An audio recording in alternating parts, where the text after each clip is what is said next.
what's up, CAUSENETIC family? Thanks for joining us on the CAUSENETIC podcast. CAUSENETIC means being a person or thing that gives rise to a phenomenon that is dynamic or energizing. We're tackling topics and telling the truth. Hey, I'm Keith Benson. And I'm Rodrigo Ross. Hey, so today topic is believe in yourself. Believe in your... Did you know Lena Horne sung that song in The Wiz? It was so excellent. And we're going to let Lena continue on in memory of her. I could probably do a really great rendition. Okay, so believe in yourself today without the extra on the song. We're going to talk about today how to build your confidence and spark it in others. Sparks. And confidence it's this quiet inner knowledge that, you know, that you're capable. Are you sure it's quiet? Because I think I could push back on this whole quiet thing. Well, quiet inside. Like, because the inside... As opposed to quiet on the outside? Yeah, because it will sound as loud as what maybe you sound sometimes. I'm confident. Like, people can't hear your confidence. Like, in my mind... I think they can. You think so? I think so. Okay. I think people mix it up, though. They call it confidence, but it's not. Okay, please explain. So, I think there is a very fine nuance between, get this, confidence and arrogance. Uh-huh. Right? And I think that, unfortunately, some people use more arrogant behaviors and try to pass it off as being confident. And it gives confidence a bad name sometimes. Yeah, so maybe. True. So that's why I will go back to the quiet inner space, because the arrogance, people are showing that off, and that's probably coming out verbally or in some manner of that you can see that. But that within part of the confidence is you believing in yourself. And yes, it can come across, I think, as a fine balance of confidence and arrogance. So quiet is the key word, is what you're trying to tell me. No, I would say the inner part is the key word. The inner part. Because if you don't believe it, then there's no way that you can just like verbally say it. Like, I can say I'm confident, but on the inside, I'm scared as I don't know what. Right. So, but how would I know that? Therefore, my actions are not showing. I don't know. I think I disagree with that too. Okay. Well, because I'm going to speak just for myself. There have been many occasions where I just had to muster up and lean on some best practices and behaviors and stuff to exude confidence, but I was not confident and I wasn't really feeling knowledgeable, and that inner quiet was very quiet. But to the outside, people were like, "Oh, you seem so confident. You seem so self-assured." And I'm like, "Yeah, of course." And the inside, I was just dying. I would say that's confidence. You would say that happens to you? Nope. No, it doesn't. No, I'm not. It's not too many times. Nope. I move with purpose, and purpose in such a way that, for the most part, probably majority of the time, I'm moving with this high level of confidence. Because I'm not afraid to put myself in a vulnerable situation. I am not afraid to be transparent about what I do, because there's this confidence. Hey, I'm not the smartest one in the room all the time. I am. You're not. I know. But what I do know is I know how to surround myself with the right people. And that's why I'm here. Great job. You did excellent. Okay, so if I don't know, right, what a person's inner voice is saying, right, and I'm just looking at their behaviors, what would a confident person look like?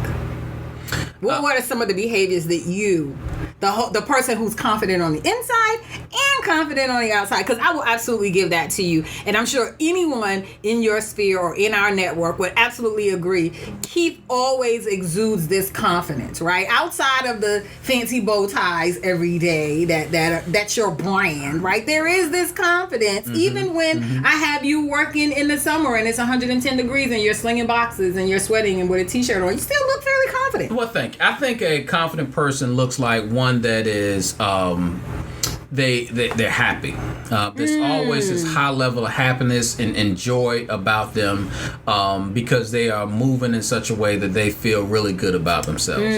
I also think that they don't pass judgment. You know, confident people, they don't have that. That's not within them to do for the most part, right? That yes, we probably judge some people on some level, but I'm not passing that judgment like I'm better than you. I'm just moving within my purpose, and I think that a lot of times sometimes people don't pause and really think about what is my purpose? What am I here for? And I think when people find that sweet spot right there, man, they living in such a free place to be able to move in such a way that they don't have to worry about, things that are going on. Okay. They don't say yes unless they really mean it. Okay, you sound like you really want to talk more about that one. Well, because a lot of people say yes because they want to maybe gain the favor of other individuals. They may want to put something down on their resume. They want to just look good for the public.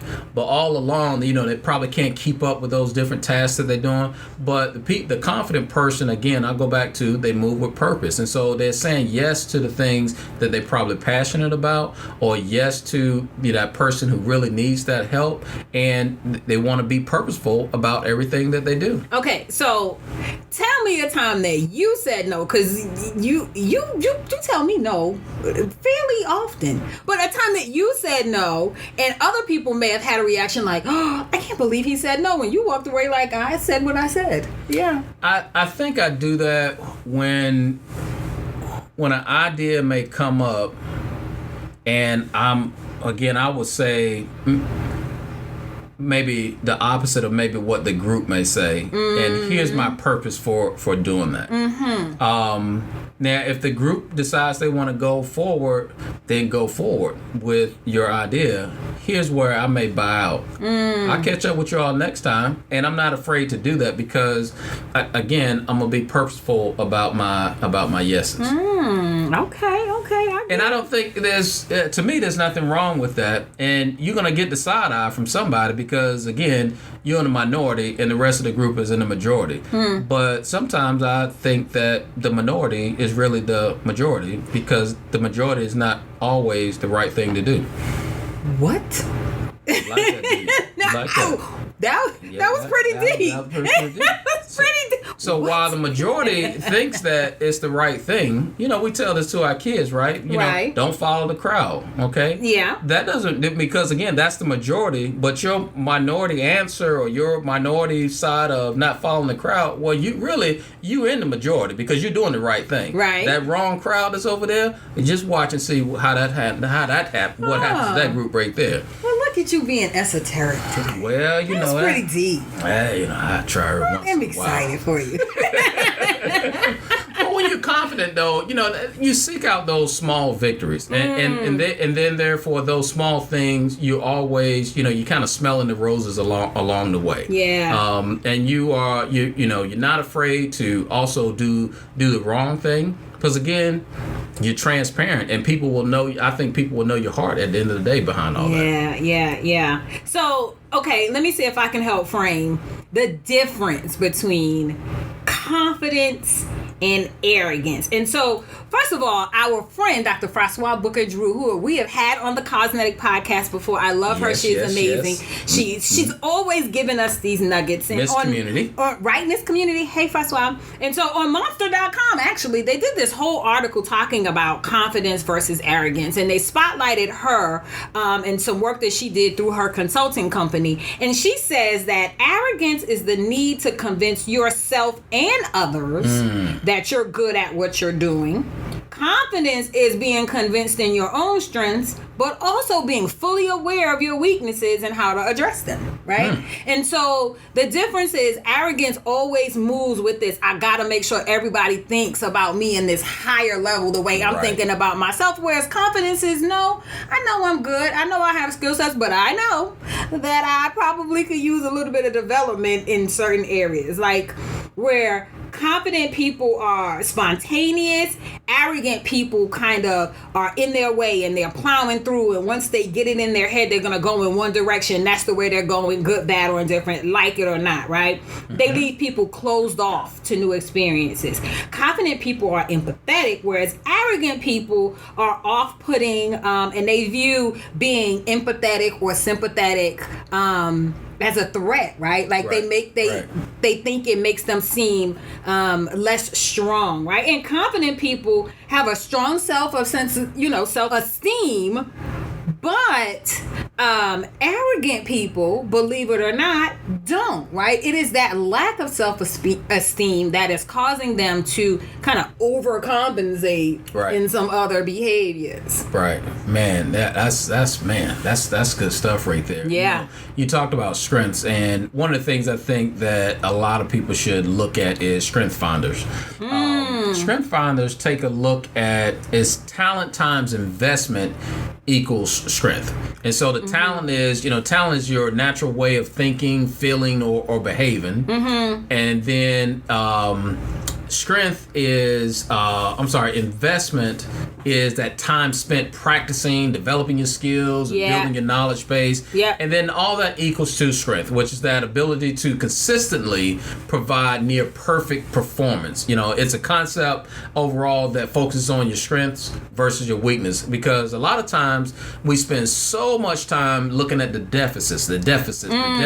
And yet when you think about it, you can practice a whole lot on your deficits or your weaknesses all you want, but they're probably not going to move that much. Okay. My thought is that if you focus in on your strengths, your weaknesses will automatically come up because you're living within your best self in that space of you're thriving, and not so much of that I gotta improve this weak area over here. Yeah, but besides the fact that it could be debilitating, always thinking about all the stuff that you do wrong, right? The negative. I do this wrong. I do this wrong. I do that wrong. But here's the thing. It's exhausting. It is exhausting. But here's the thing that makes me nervous, right? So if strength is this ability to consistently provide like near perfect performance, that's a lot of pressure. Near perfect?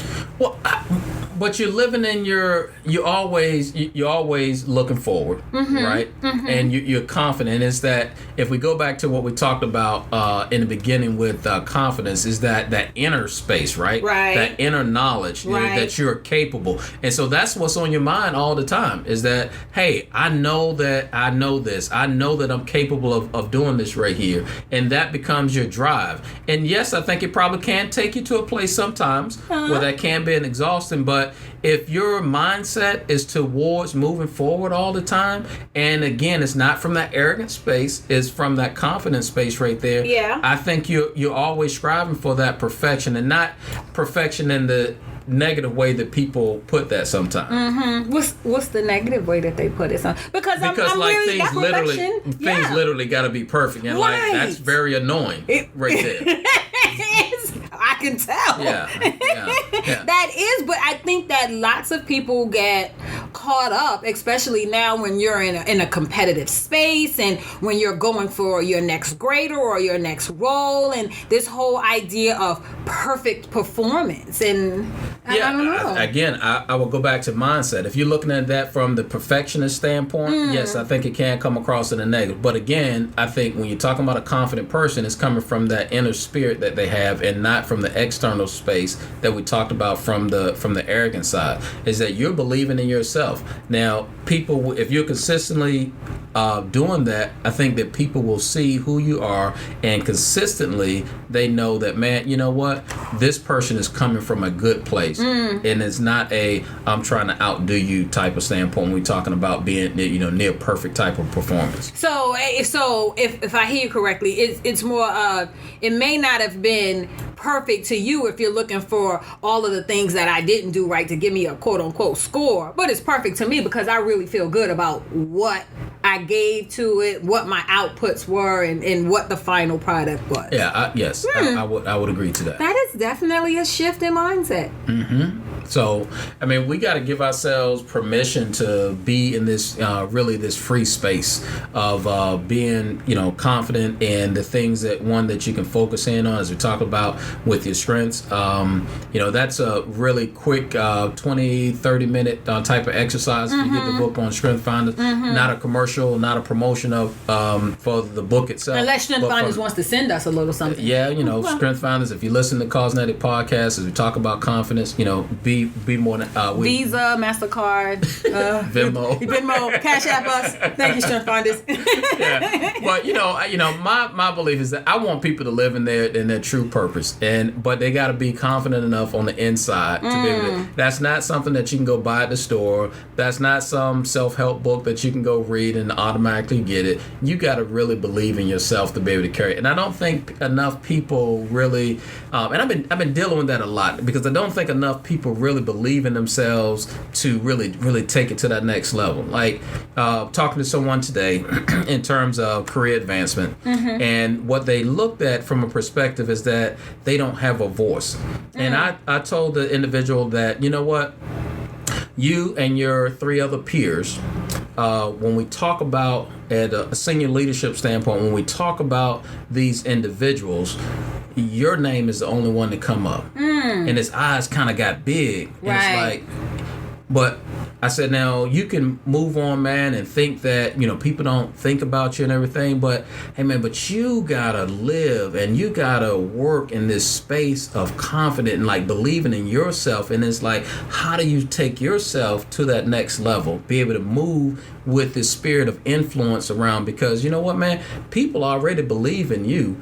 You gotta really believe more in yourself. Yeah, and which is very surprising to me, because I've had people who I've had those same kinds of conversations with, right? And who don't necessarily think that they're being perceived outwardly as content experts, and it really is affecting their own ability, right? To see their skill set and stuff. But when I see them in certain spaces, and when I look at them perhaps presenting to people, like I would never get that they're not confident, because there are certain like physical attributes that we kind of associate with confidence, right? Like when people stand up straight, and when they make eye contacts, and when they have good speech, and when they're friendly and open, and they smile, and that kind of stuff. And I see that all the time, and I'm like, wow, that person is really confident. They're, they really understand. They got this thing nailed down. And then you have a conversation, and you're like, oh, well, maybe not. Yeah, but it's not about what you think about me, right? It's about what I think about myself. And how am I being, because I can't want something, more than what the other person can, because they know what their limitations are. They know what their strengths are. Is that, again, coming from the inner place, who are you? What's your purpose? What are you doing to be able to get there? Because I can only do but so much as we talk about moving an individual. I can help create an environment in such a way that people can thrive, but that individual has to determine within themselves if they're going to be better or not. There's something to be said about that. So once I wore like a polka dot skirt and a striped blouse, and you could not tell me that was not the most excellent outfit ever. Like to this day, I really love that combination, and whenever I wear it, I do feel a little, and I know sometimes people look like I'm a little seasick looking at her outfit right now, but that confidence is internal, and I do feel like I got a different kind of swag, a different kind of movement when I have on, regardless of what other people say, or regardless of, if folks say, well, polka dots and stripes don't go together, or you're not supposed to wear red and pink together. Like who determined that polka dots and stripes couldn't go together? I don't know, but I like to have a conversation with them, because it does. It's kind of like the conversation I've heard lately is that, and like everybody believes this, like you can't wear white after Labor Day. You can. But like who? Me. And then, people believe that in such a way that they're scared to wear white after Labor Day. I don't do it. I don't want to tempt the fashion gods. I don't do it. I just stay away. I don't do it. But I can tell you where that came from. Okay, tell me, please. So, long time ago, really in the Northeast, when we were not an industrialized society, people used to put coal and stuff for heating. And so you would stop wearing white after Labor Day, because typically that's when the weather changed up there, and you would have to start dealing with coal, and it would make your clothes too dirty and nasty, and you would ruin your clothes. So you stopped wearing white after Labor Day, because you would have to start dealing with coals and furnaces and stuff. Okay, so now that everybody... I checked that out because I wanted to know why, but I'm still not going to do it. Okay, so now that we all know, CAUSENETIC family, what no one is dealing with furnaces, right? And we're not working in factory towns, and it is still 100 degrees way after Labor Day, at least in Texas. So we officially now can wear white after Labor Day. I don't know about official. I'm not signing on to that. I'm nervous. Hey, but when you're living in that space, is that what you wear? If it's polka dots and stripes, folks look at me and say, oh man, you can rock that bow tie, and I don't think I can do it. Well, why not? Well, who said you had to be a certain size or shape in order to wear a bow tie?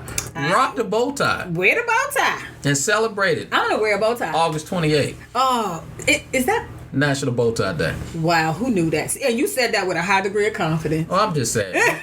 We're about education on the CAUSENETIC Yes, we podcast. are. I never knew that before this very second. Thank you. And we're talking about here confidence today, guys, and believe in yourself. How to build confidence and spark it in others too. When you live in that space of purpose, that confidence is going to spill off to others, man. You can help others be able to succeed. And just, as we talk about confidence again, it's that quiet inner knowledge that you're capable. And with that type of mindset, always you can be able to move forward. Yeah, and just keep in mind, when you're being confident, that does not mean that you're being arrogant, right? That still means that you're vulnerable, that you're open, that you're self-aware, that you know yourself, you know your strength, you deal in your strengths and don't over focus on your weaknesses. You're comfortable with yourself. You're not afraid to be incorrect or in the minority against the majority, because the minority is the majority. You see what I did there?